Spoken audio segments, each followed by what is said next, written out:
We should have had brandy before we started.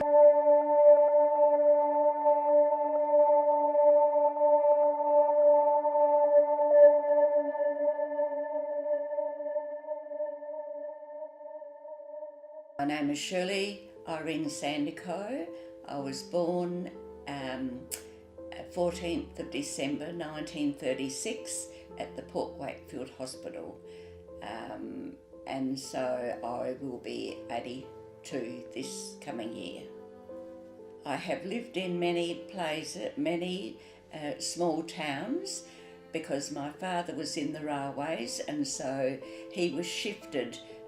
Could have been shifted halfway through a year if they needed him in another town. Because there were 17 children in our family, I was the eldest girl, and so my younger sisters, as they came along,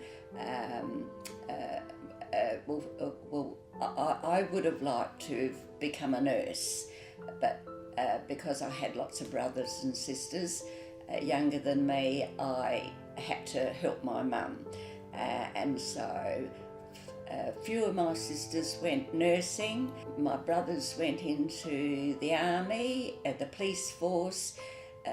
They had lots of different opportunities, but I had become sort of like a second mother to my younger brothers and sisters. So I worked in a shop, and I helped my mother at home.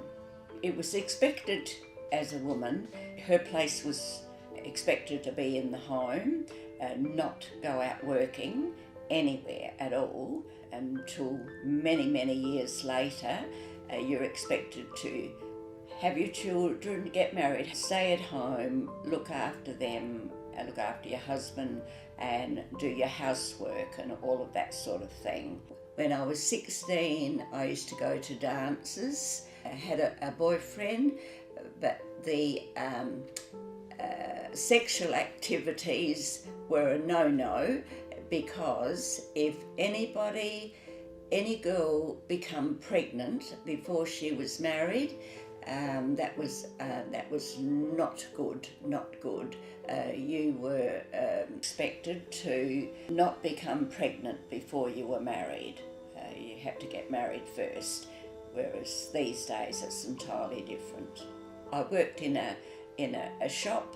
I worked there before I was married, and then after I was married, I was having my third child, and so I was pregnant. I was allowed to work in the shop while I still looked okay, but when my body started to show that I was very pregnant, I used to work out the back with my boss.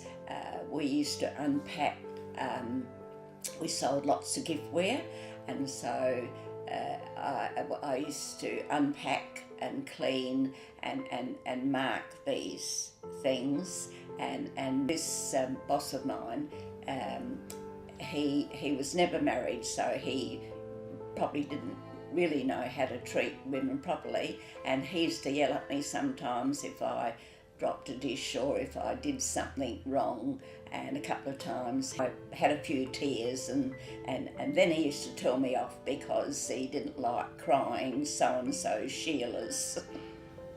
These days it's more equal. Women can do any job that a man can do. I think it's better these days than what it was in our day.